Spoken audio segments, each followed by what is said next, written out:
Hello' friends, welcome back to my YouTube channel. মই অনুৰাগ শৰ্মা। আপোনালোক সকলোকে পুনৰবাৰ স্বাগতম জনাইছোঁ মোৰ ইউটিউব চেনেলটোলৈ। আজি মই আপোনালোকৰ সন্মুখত এটা নতুন ভিডিঅ'লৈ উপস্থিত হৈছোঁ আৰু আজিৰ ভিডিঅ'টোত মই আপোনালোকে গম পাইছে নিশ্চয় থাম্বনেইলটো দেখি পেলাই মই কি ক'ব বিচাৰিছোঁ। চ' ইয়াতে এলিগেশ্যনছ এটা আহিছে Assam public service commission, Assam লোক আয়োগ APSCৰ এগেইনষ্টত। চ' শেহতীয়াকৈ APSCয়ে কম্বাইণ্ড কম্পিটিটিভ এক্সামিনেশ্যন 2023ৰ ফাইনেল ৰিজাল্টছ ডিক্লেয়াৰ কৰিছে আৰু ইয়াতে এই আৰ্টিকেলটোৰ মতে, এইটো গুৱাহাটী প্লাছৰ আৰ্টিকেল হয়, the democratic youth federation of India DYFI so' Assam state কমিটিয়ে এটা ছিৰিয়াছ এলিগেশ্যনছ ইয়াতে ৰেইজ কৰিছে against Assam public service commission আৰু সেই এলিগেশ্যনছটোত তেওঁলোকে APSCৰ ট্ৰেন্সপাৰেঞ্চিৰ ওপৰত ইয়াতে কুৱেশ্যনছ পুট কৰিছে। ঠিক আছে, চ' তেওঁলোকে কৈছে যে এইবাৰ যিহেতু 2023 combined competitive examination final results দিলে, চ' এইবাৰ ফাইনেল ৰিজাল্টছৰ যদি আমি মাৰ্কশ্বিটখিনি চাওঁ তেতিয়াহ'লে তাতে ছাবজেক্ট ৱাইজ মাৰ্কছ বা স্ক'ৰ্ছ APSCয়ে ৰিভিল নকৰিলে বা তাতে একো পাব্লিছ নকৰিলে, ডাইৰেক্ট টোটেল মাৰ্কছটো দি পেলাই থৈ দিছে মাৰ্কশ্বিটছবিলাকত, মানে মেইনছৰ মাৰ্কশ্বিটছ। এতিয়া UPSCৰ ক্ষেত্ৰততো ছাবজেক্ট ৱাইজ মাৰ্কছ দিয়ে আৰু লাষ্ট টাইমো APSCয়ে combined competitive examination 2022 subject wise marks তেওঁলোকে পাব্লিছ কৰিছিলে মাৰ্কশ্বিটছবিলাকত, ফাইনেল বা মেইনছৰ মাৰ্কশ্বিটছ বা নহয় বা ফাইনেল ৰিজাল্টছৰ।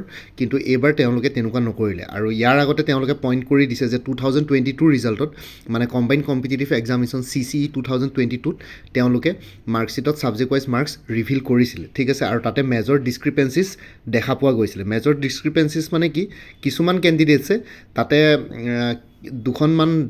এখন দুখন পেপাৰত মানে এক্সেপশ্যনলি হাই মাৰ্কছ স্ক'ৰ কৰিছে, 90 to 98%। আপোনালোকে জানে লাষ্ট টাইম 2022 CCৰ মেইনছত এছে পেপাৰত আউট অফ 250 বহুতে 240 প্লাছো স্ক'ৰ কৰিছে আৰু বহুতে 240 নালাগে, কিছুমানে ডাবল ফিগাৰটো স্ক'ৰ কৰিছে, মানে বিল' 100 মাৰ্কছো স্ক'ৰ কৰিছে মেজৰ মানে এছে পেপাৰকেইখনত। আৰু সেই তেনেকুৱা ধৰণৰকৈ যোনকেইজনে এছে পেপাৰত হাই মাৰ্কছ স্ক'ৰ কৰিছে তেওঁলোকে আকৌ দুই এখন পেপাৰত আকৌ একেবাৰে ল' মাৰ্কছ স্ক'ৰ কৰিছে। ঠিক আছে, মানে বস্তুখিনি ছিষ্টেমেটিক অৰ্ডাৰত মানে বেলেঞ্চ হোৱা নাই বস্তুখিনি।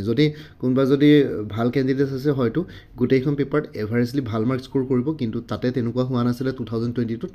এছে বা কেইখনমান পেপাৰত যিসকলে বেছি মাৰ্কছ স্ক'ৰ কৰিছিলে, 90% স্ক'ৰ কৰিছিলে, কিন্তু তেওঁলোকে কিছুমান পেপাৰত একেবাৰে কম মাৰ্কছ স্ক'ৰ কৰিছে। 90% স্ক'ৰ কৰাটো পচিবল নহয় বাকীখন পেপাৰত, কিন্তু এছে পেপাৰত 90%, 98%লৈকে স্ক'ৰ কৰিছে, মানে আউট অফ 250, 245, 246, 247 পোৱা কেণ্ডিডেটছো লাষ্ট টাইম ওলাইছিলে। চ' সেইটো কাৰণে APSCয়ে সেই বস্তুটো এইবাৰ যাতে একো কণ্ট্ৰভাৰ্চি ক্ৰিয়েট নহয়, মানে কোনেও যাতে একো কুৱেশ্যন পুট কৰিব নোৱাৰে, সেইটো কাৰণে APSCয়ে কি কৰিলে, এওঁলোকে কোৱা মতে ইয়াতে মই যোনটো কথা ক'লোঁ যে এই আছাম ষ্টেট কমিটি, যোনখন ডেম'ক্ৰেটিক ইউথ ফেডাৰেশ্যন অফ ইণ্ডিয়াৰ আছাম ষ্টেট কমিটিয়ে কনচাৰ্ণটো ৰেইজ কৰা মতে বা এলিগেশ্যনছটো ৰেইজ কৰা মতে, তেওঁলোকে কোৱা মতে এইবাৰ যিহেতু APSCয়ে মানে লাষ্ট টাইম যিহেতু তেনেকুৱা হৈছিলে যে বহুতে কুৱেশ্যন পুট কৰিছিলে APSCৰ ট্ৰেন্সপাৰেঞ্চিৰ ওপৰত, চ' সেইটো কাৰণে এইবাৰ কি কৰিলে APSCয়ে টোটেল মাৰ্কছ ইয়াতে টোটেল মাৰ্কছ অকল দি থৈ দিলে, ছাবজেক্ট ৱাইজ মাৰ্কছ নিদিলে। আৰু ছাবজেক্ট ৱাইজ মাৰ্কছ নিদিয়াটো এটা চাব গ'লে APSCৰ ফালৰ পৰা সেইটো এটা ভুল হয়। APSCয়ে প্ৰত্যেকবাৰে আপোনালোকে দেখিছে কিবা নহয় কিবা কণ্ট্ৰভাৰ্চিত সোমাই থাকে, মানে সেইটো APSCৰ নিজৰ গাতে ভুল।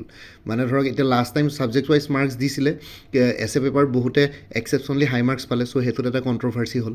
আৰু এইবাৰ আকৌ ছাবজেক্ট ৱাইজ মাৰ্কছ নিদিলে। ছাবজেক্ট ৱাইজ মাৰ্কছ দিয়াটো একচুৱেলি কেণ্ডিডেটছ সকলৰ মানে যিসকলে পৰীক্ষা দিলে বা যিসকলে ফাইনেল ছিলেকশ্যন পালে তেওঁলোকৰতো একো নাই, ফাইনেল ছিলেকশ্যন পাই চাকৰিটো পাই পেলাই হেপী হ'ল, গেজেটেড অফিচাৰ হৈ গ'ল। কিন্তু যিসকলে ইণ্টাৰভিউ ষ্টেজলৈকে গ'লে বা যিসকলে মেইনছলৈকে গ'ল কিন্তু কাট অফ মাৰ্কছতকৈ কেইনম্বৰমান কম পালে, চ' তেওঁলোকৰ এটা আচলতে অধিকাৰ থাকে বা তেওঁলোকে জানিব বিচাৰে যে তেওঁলোকৰ কোনখন পেপাৰত মাৰ্কছ কম হ'ল, চ' নেক্সট টাইম তেওঁলোকে সেইখন পেপাৰত বেছি জোৰ দিব পাৰে।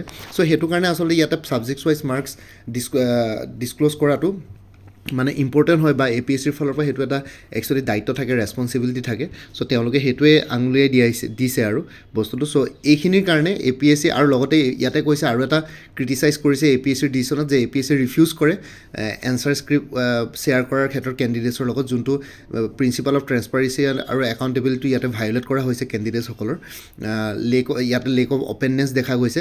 আৰু সেইটো কাৰণে এইখিনি বস্তুৱে APSCৰ এই এক্টিভিটিছবিলাকে ইয়াতে কি বুলি কয় openness lack of openness fuel suspicions of malpractice and irregularities in the evaluation process ঠিক আছে চ' তেওঁলোকে কৈছে যে এইখিনিৰ ক্ষেত্ৰত APSCৰ ওপৰত এটা কুৱেশ্যন পুট হয় যে ইয়াতে মাল প্ৰেক্টিচেছ বা ইৰেগুলাৰিটিছ হৈছে নেকি ইভালুৱেশ্যন প্ৰচেছত এই বছৰ 67,251জন কেণ্ডিডেটছে কম্বাইন কম্পিটিটিভ এক্সামিনেশ্যন দিছিলে মানে পৰীক্ষা দিবলৈ বহিছিলেগৈ ঠিক আছে এনেই এপ্লাই কৰোঁতে এৰাউণ্ড 70,000 প্লাছ কেণ্ডিডেটছ আছিলে কিন্তু সকলোৱে পৰীক্ষা নিদিয়াকৈ গৈ পেলাই 67,251 কেণ্ডিডেটছে পৰীক্ষা দিছিলেগৈ বা প্ৰিলিমিনেৰী দিছিলেগৈ তাৰ ভিতৰত 235জন চিলেক্ট হ'ল ফাইনেল এপইণ্টমেণ্টৰ কাৰণে ঠিক আছে আৰু ইয়াতে লিখিছে DYFI highlighted an unusual trend where the majority of selected candidates hail from Kamrup Metro district while some financially disadvantaged candidates were successful. DYFI emphasized that this alone cannot establish the fairness of the examination process.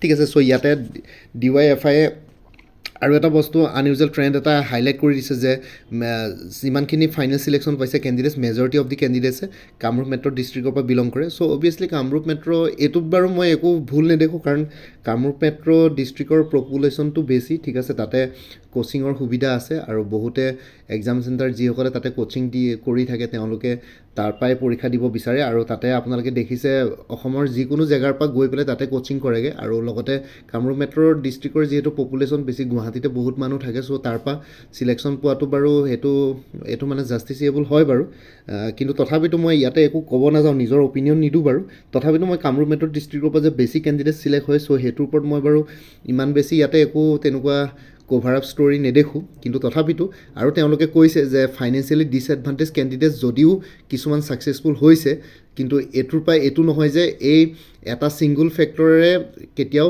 Fairness of the examination প্ৰচেছটো establish কৰিব নোৱাৰে ঠিক আছে চ' তেওঁলোকে সেইটো কৈছে যে কেইজনমান ডিছএডভান্টেজ কেটেগৰী কেণ্ডিডেটে ফাইনেন্সিয়েলি ডিছএডভান্টেজ কেণ্ডিডেটছ মানে কেইজনমান দুখীয়া বেকগ্ৰাউণ্ডৰ কেণ্ডিডেটছে এইবাৰ চিলেক্ট হৈছে যদিও যে অকল এইখিনি বস্তুৱে গোটেই চিলেকশ্যন প্ৰচেছটোৰ ফেয়াৰনেছটো ইয়াতে কি বুলি কয় ফেয়াৰনেছটো এষ্টাব্লিছ কৰিব নোৱাৰে এক্সামিনেশ্যন প্ৰচেছটো চ' সেইটো কাৰণে এইখিনি বস্তু বেলেঞ্চ হোৱাটো দৰকাৰ আৰু APSCকো মই এইটো কথাই অনুৰোধ কৰিব বিচাৰিম যে প্ৰত্যেক বছৰে APSCয়ে যাতে এইখিনি বস্তু বাৰে বাৰে মানে ভুল কৰি নাথাকে এতিয়া ধৰক প্ৰিলিমিনেৰী ৰিজাল্টছ দিলে প্ৰিলিমিনেৰী কাট অফ বাৰু উলিয়াই দিছে ফাইনেল ৰিজাল্টছৰ পিছত যেনেকৈ UPSC কৰে সেইখিনি ঠিকে আছে কাট অফ মাৰ্কছ দি দিছে আৰু মই গম পাইছোঁ কাট অফ মাৰ্কছটো ঠিকে আছে বাৰু জেনেৰেলৰ 95 কাট অফ গৈছিলে চ' সেইটো মই গম পাইছোঁ বাৰু লাষ্ট টাইম ৰিজাল্টছ দিয়াৰ পিছত যিসকলে অফিচিয়েল এনচাৰ কি মতে মিলাইছিলে যিসকলৰ 95 মাৰ্কছমান আছিলে তেওঁলোকে চিলেক্ট হৈছে জেনেৰেল কেটেগৰীত 94 মাৰ্কছ পোৱাও চিলেক্ট হোৱা নাছিলে চ' সেইটোত বাৰু মই একো ভুল দেখা নাই প্ৰিলিমিনেৰী পৰীক্ষাটো বাৰু নিকা হিচাপে হৈছিলে খালি মেইনছ পৰীক্ষাটোত যিহেতু ছাবজেক্ট ৱাইজ মাৰ্কছ দিয়া নাই চ' সেইটো কাৰণে ইয়াতে ক'বলৈ অলপ দিগদাৰ হৈছে কোনে কিমান নম্বৰ পাইছে চ' সেইখিনি অকণমান ৰিভিল কৰিলে ভাল কাৰণ ছাবজেক্ট ৱাইজ মাৰ্কছ থকাৰ পিছতে টোটেল মাৰ্কছ পাব পাৰি চ' APSCয়ে আচলতে সেইখিনি বস্তু কৰিব নালাগে লাষ্ট টাইম essay পেপাৰখনলৈ কণ্ট্ৰভাৰ্চি হোৱা বুলি এইবাৰ তেনেকৈ তেওঁলোকে গোটেই বস্তুটো লুকুৱাই দিব নালাগিছিলে গোটেইখিনি বস্তু ক্লিয়াৰ কৰিব লাগিছিলে তেতিয়া কাৰো কুৱেশ্যন কৰিবলৈ একো নাথাকে চ' APSCয়ে নিজে চান্স দি আছে এইখিনি বস্তু বাৰে পেটি কি বুলি কয় ভুল কৰি প্ৰত্যেক ক্ষেত্ৰতে কিবা নহয় কিবা ভুল এটা কৰে প্ৰত্যেকবাৰে চ' সেইটো কাৰণে কুৱেশ্যন পুট হ'বৰ কাৰণে চান্সেছ পাই যায় অৰ্গেনাইজেশ্যনবিলাকে এতিয়া APSCৰ এতিয়া কম্বাইন কমিটি এক্সামিনেশ্যনটোত হাইলাইট বেছি হয় কিন্তু বাকী পৰীক্ষাবিলাকতো হয়তো বহুতখিনি তেনেকুৱা হৈ আছে কিছুমান পৰীক্ষাততো কাট অফ মাৰ্কছো নিদিয়ে ভালকৈ মাৰ্কছো ৰিভিল নকৰে চ' সেইবিলাকতো আৰু কি হয় কি নহয় নাজানো বাকী অন্য ডিপাৰ্টমেণ্টেল এক্সামছবিলাকৰ কথা কৈ আছোঁ বাকী কম্বাইন কমিটি এক্সামিনেশ্যনটো APSCয়ে ইম্পৰ্টেঞ্চ দিয়ে চ' মানুহৰ যিহেতু এইটো চিভিল ছাৰ্ভিচেছ এক্সামিনেশ্যন এইটোত ইম্পৰ্টেঞ্চ দিয়ে কাৰণে মানুহবিলাকৰ বেছি চকুত পৰি থাকে বস্তুখিনি যিমানখিনি অৰ্গেনাইজেশ্যনছ আছে গোটেইখিনি বস্তু চ' সেইটো কাৰণে তেওঁলোকে এইটো বস্তুত অকণমান হ'লেও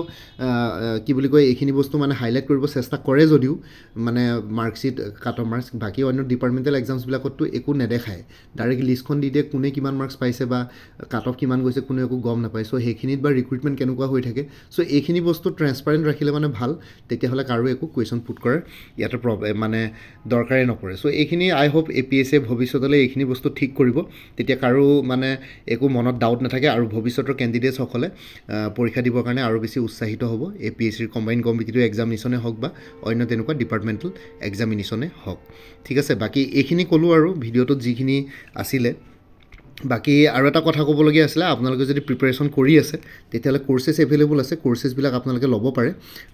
লাইক ডাইৰেক্টৰ অফ মেডিকেল এডুকেশ্যনৰ গ্ৰেড 3 নন টেকনিকেলৰ ফুল কোৰ্চ এভেইলেবল আছে 350ত।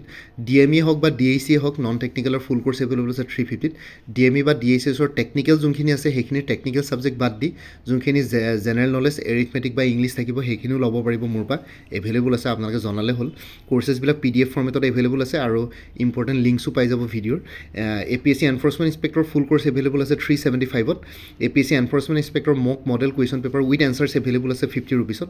আৰু আপোনালোকে যদি এনফৰ্চমেণ্ট ইনস্পেক্টৰ ফুল কোৰ্চ প্লাছ মক লয় তেতিয়াহ'লে ইনষ্টিট অফ টোটেল যদি 375 প্লাছ 50 425 হয়, 400ত আপোনালোকে দুইটা বস্তু ল'ব পাৰিব। তাৰপিছত Guwahati হাইকোৰ্টৰ judicial এছিষ্টেণ্টৰ full course available আছে 350ত। APSC assistant accounts officer APDCL AEGCLৰ কাৰণে ফুল কোৰ্চ এভেইলেবল আছে।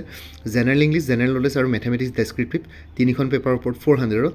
আৰু কোনোবাই যদি একাউণ্টেঞ্চি কোৰ্চ ছাবজেক্ট হিচাপে ল'ম বুলি ভাবিছে তেতিয়াহ'লে কি বুলি কয় এক্সটাৰ্নেল লিংক এটা শ্বেয়াৰ কৰিম, সেইটোত আপোনালোকে 3000মান MCQs পাই যাব উইথ এক্সপ্লেনেশ্যন। বাকী মেথমেটিক্স আৰু ষ্টেটিষ্টিক্সৰ কাৰণে মোৰ তাত কোনো মেটেৰিয়েলছ এভেইলেবল নাই।